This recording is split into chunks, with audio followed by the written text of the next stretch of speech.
Hello नमस्कार, कैसे हैं आप सभी। आज आपका एक बार फिर से स्वागत है फूल पत्ती वाली क्लास की इस निचोड़ श्रृंखला में, जहाँ पर हम 24 नवंबर के करंट अफेयर्स का फास्ट रिवीजन करने वाले हैं, वो भी सिर्फ 5 मिनट के अंदर। तो चलिए शुरू करते हैं। फर्स्ट क्वेश्चन है, हाल ही में किस राज्य सरकार ने सहमति नामक परियोजना की शुरुआत की है। तो इसका आंसर हो जाएगा उड़ीसा। यानी उड़ीसा सरकार के जो SC/ST विभाग है, उसने एक सहमति नामक योजना की शुरुआत की है। इसका प्रमुख उद्देश्य यही होगा कि जो आदिवासी भाषा है उसको उड़ीसा में बढ़ावा देना। ठीक है गाइस, जैसे संताली हो गया ऐसे। बढ़ते सेकंड क्वेश्चन की ओर। चर्चा में रहे स्विच 10 UAV और MR-20 क्या है। तो स्विच 10 UAV और MR-20 एक LCH लघु ड्रोन है। LCH का मतलब हो गया लाइट कॉम्बैक्ट हेलीकॉप्टर लघु ड्रोन। ठीक है, तो LCH का मतलब लाइट कॉम्बैक्ट हेलीकॉप्टर हो गया। और स्विच 10 UAV की अगर बात की जाए तो ये 15 किलो वजनी है और MR-20 20 किलो वजनी है। ठीक है गाइस, इन ड्रोन का प्रमुख उपयोग यही होगा कि जो युद्ध हो गए उस युद्ध में इनका यूज करना। ठीक है गाइस, तो आप इसको याद रखिएगा। नेक्स्ट क्वेश्चन है, स्मार्ट पुलिसिंग इंडेक्स 2021 में किस राज्य की पुलिस को देश की समग्र रेटिंग में पहला स्थान मिला है। मतलब देश की पहले स्थान पर पुलिस किस राज्य की है। तो अगर इसकी बात की जाए तो उड़ीसा राज्य की जो पुलिस है उसका स्थान पहला आता है। ठीक है, अगर सेकंड स्थान की बात की जाए तो तेलंगाना की पुलिस आती है। ठीक है गाइस। नेक्स्ट क्वेश्चन है, हाल ही में किस भारतीय खिलाड़ी को बैडमिंटन विश्व महासंघ द्वारा 2021 के लिए लाइफ टाइम अचीवमेंट अवार्ड के लिए चुना गया है। तो अगर इसके आंसर की बात की जाए तो जो प्रकाश पादुकोण है, इसका बिल्कुल सही आंसर हो जाएगा। इन्होंने 1983 में जो विश्व चैंपियनशिप हुई थी उसमें पदक जीता था। ठीक है, इसलिए इनको लाइफ टाइम अचीवमेंट अवार्ड 2021 में विश्व बैडमिंटन महासंघ द्वारा दिया गया है। बढ़ते नेक्स्ट क्वेश्चन की ओर। प्रतिवर्ष विश्व बाल दिवस कब मनाया जाता है। तो राष्ट्रीय बाल दिवस अपना भारत का तो 14 नवंबर को मनाया जाता है, आप सभी को पता है। लेकिन विश्व बाल दिवस अगर पूछ लिया जाए तो इसका आंसर हो जाएगा 20 नवंबर। अगर इसकी संकल्पना की बात की जाए तो जो VK मेनन है, इन्होंने इसकी संकल्पना दी थी। ठीक है गाइस, और 2021 के लिए विश्व बाल दिवस की जो थीम है वो थीम क्या होगी, तो हर बच्चे का भविष्य बनाना। ठीक है, हर बच्चे के भविष्य को बेहतर बनाना, इसकी इस बार की थीम है। नेक्स्ट क्वेश्चन है, राष्ट्रीय समाचार पत्रों में चर्चा में रहा ऑपरेशन मॉल्टन मेटल क्या है। तो ये किस संस्था से संबंधित है आपको बताना है। तो ये राजस्व खुफिया निदेशालय से संबंधित है। इस ऑपरेशन का उद्देश्य यही है कि जो सोने की तस्करी है उसको रोकना। ठीक है गाइस, जो सोने की तस्करी होती है उसको रोकना ही इसका उद्देश्य है, इसलिए ऑपरेशन मॉल्टन मेटल शुरू किया गया है। ठीक है गाइस। नेक्स्ट क्वेश्चन की ओर। हाल ही में किस व्यक्ति या संस्था को इंदिरा गांधी शांति पुरस्कार 2021 के लिए चुना गया है। तो अगर इसकी बात की जाए तो जो प्रथम फाउंडेशन है, यानी प्रथम संस्था है, इसको इसके लिए चुना गया है इस बार। अगर प्रथम संस्था की जो CEO है, इनकी बात की जाए तो इनकी CEO है रुक्मणी बनर्जी। ठीक है गाइस, इनकी CEO कौन है, रुक्मणी बनर्जी। अगर इंदिरा गांधी शांति पुरस्कार प्रथम संस्था को किस लिए मिला पूछा जाए तो इसका आंसर होगा गुणवत्तापूर्ण शिक्षा प्रदान करने के लिए। ठीक है गाइस, तो गुणवत्तायुक्त शिक्षा देने के लिए प्रथम संस्था को इस बार शांति पुरस्कार 2021 दिया गया है। ठीक है गाइस।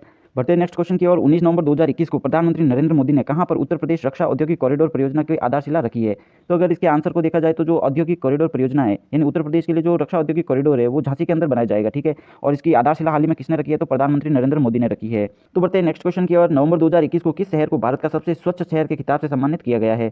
तो अगर भारत के सबसे स्वच्छ शहर की बात की जाए तो ये इंदौर हो जाएगा। ठीक है, तो इसका आंसर इंदौर हो जाएगा। और अगर सबसे स्वच्छ राज्य की बात की जाए तो सबसे स्वच्छ राज्य हो जाएगा छत्तीसगढ़। और सबसे स्वच्छ अगर छावनी की बात की जाए तो जो अहमदाबाद है वो सबसे स्वच्छ छावनी हो जाएगी। और फास्टेस्ट जो मूवर सिटी होता है, यानी फास्टेस्ट मूवर सिटी है, वो है होशंगाबाद। ठीक है, और अगर इंदौर की यहाँ पर बात की जाए तो ये लगातार 5वीं बार सबसे स्वच्छ शहर के रूप में उभरा है। ठीक है, 5वीं बार। बढ़ते नेक्स्ट क्वेश्चन की ओर। प्रतिवर्ष विश्व मत्स्य दिवस कब मनाया जाता है। तो विश्व मत्स्य दिवस की अगर बात की जाए तो प्रतिवर्ष 21 नवंबर को मनाया जाता है। ठीक है गाइस।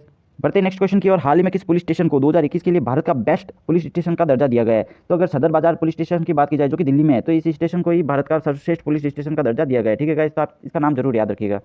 बढ़ते 12 क्वेश्चन की और। चर्चा मेरा INS विशाखापट्टनम क्या है। तो जो INS विशाखापट्टनम है एक विध्वंसक जहाज है। ठीक है, ये विध्वंसक पोत है। और अगर इसके निर्माण की बात की जाए तो जो मझगांव डॉक लिमिटेड है जो कि मुंबई के अंदर है, इसने यहाँ पर इसका निर्माण किया गया है। ठीक है गाइस। बढ़ते नेक्स्ट क्वेश्चन की ओर। नवंबर 2021 में अंतर्राष्ट्रीय क्रिकेट परिषद यानी ICC के जो मुख्य कार्यकारी अधिकारी है यानी CEO है, तो उन्हें CEO किसे नियुक्त किया गया है। तो अगर CEO की नियुक्ति की अगर बात करें तो जॉफ एलार्डी से इनको ही ICC का नया CEO नियुक्त किया गया है। ठीक है, तो ये नाम काफी इंपॉर्टेंट हो जाता है, आपको जरूर याद रखना चाहिए।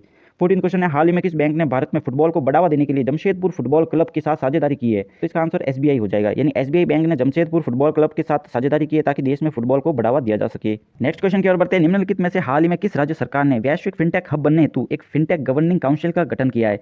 तो अगर इस गवर्निंग काउंसिल का अगर बात की जाए तो ये तमिलनाडु सरकार ने हाल ही में इसका गठन किया है। ठीक है गाइस, ताकि तमिलनाडु को एक वैश्विक फिनटेक हब बनाया जा सके। ठीक है, जैसे कि बेंगलोर अभी है। और अगर इस फिनटेक गवर्निंग काउंसिलिंग के अध्यक्ष की बात की जाए तो जो तमिलनाडु के जो उद्योग मंत्री है उनको इनका अध्यक्ष नियुक्त किया गया है। ठीक है गाइस, तो आप इसका नाम याद रखिएगा।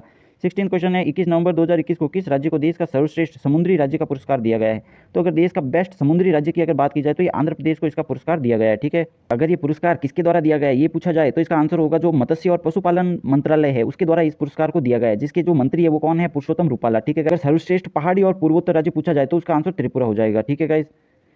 बढ़ते 17 क्वेश्चन की और। लाल सलाम एक उपन्यास नामक रचना किसकी है, यानी लाल सलाम नामक एक उपन्यास किसके द्वारा लिखा गया है। तो इसका आंसर स्मृति ईरानी हो जाएगा। अगर स्मृति ईरानी की बात की जाए तो ये महिला और बाल विकास मंत्रालय की मंत्री है। ठीक है गाइस, और अगर इनका चुनाव क्षेत्र की बात की जाए तो अमेठी उत्तर प्रदेश में इनका चुनाव क्षेत्र आता है। ठीक है, और अगर लाल सलाम उपन्यास के सब्जेक्ट के बारे में पूछा जाए यानी ये किस विषय पर लिखा गया है, तो ये CRPF के जो जवान शहीद हुए थे उनके ऊपर ये लिखा गया है। ठीक है, बढ़ते 18 क्वेश्चन की और। 22 नवंबर 2021 को किसे वीर चक्र से सम्मानित किया गया। अगर वीर चक्र की बात की जाए तो जो अभिनंदन वर्धमान है इनको वीर चक्र से सम्मानित किया गया है। अभिनंदन वर्धमान वही है जिन्होंने पाकिस्तान के एक हवाई जहाज को मार गिराया था और ये खुद भी पाकिस्तान में जा पहुंचे थे, ठीक है। और अगर यहाँ पर सैपर प्रकाश यादव और हर्षपाल सिंह की अगर बात की जाए, यानी इन दोनों की अगर बात की जाए, तो इन दोनों को कीर्ति चक्र मिला है, ठीक है गाइस। इन दोनों को कौन सा चक्र मिला है? कीर्ति चक्र मिला है। तो आप इनका नाम भी जरूर से याद रखिएगा। 19 क्वेश्चन है, हाल ही में किस राज्य सरकार ने 3 राजधानी के लिए जो मार्ग प्रशस्त करने वाला कानून बनाया था उसको निरस्त कर दिया है? यानी जो आंध्र प्रदेश सरकार है, इन्होंने पहले घोषणा की थी कि इनकी 3 राजधानियां होगी, लेकिन गाइस इन्होंने अपना ये प्रस्ताव वापस ले लिया, ठीक है। अब इनकी कौन सी 3 राजधानी होगी? अगर इनका नाम पूछा जाए तो वो होगा अमरावती, कुर्नूल और विशाखापट्टनम। लेकिन अब इन्होंने इस विधायक को वापस ले लिया है और अब इनकी एक ही राजधानी होगी, जो कि होगी अमरावती, ठीक है। ठीक है गाइस, तो आंध्र प्रदेश की जो राजधानी है वो अमरावती हो जाएगी, ठीक है गाइस। बढ़ते हैं आज के लास्ट क्वेश्चन की और 20th क्वेश्चन है, आईसीसी पुरुष टी20 विश्व कप जो 2024 में होने वाला है वो कहाँ पर होगा? तो वो ऑस्ट्रेलिया के अंदर होगा, आप जरूर से याद रखिएगा। और अगर इस बार के जो टी20 विश्व कप हुआ था उसके विजेता की अगर बात की जाए तो उसका विजेता भी ऑस्ट्रेलिया ही रहा था, ठीक है गाइस। तो ऑस्ट्रेलिया ही इसका इस बार विजेता रहा था और 2024 में इसका आयोजन भी ऑस्ट्रेलिया के अंदर होगा। तो इस तरह से आज हमने 24 नवंबर के जो डेली करंट अफेयर्स है उनका फटाफट रिवीजन अपन ने कर लिया है। मिलते हैं कल की क्लास में इसी तरह के रिवीजन के साथ।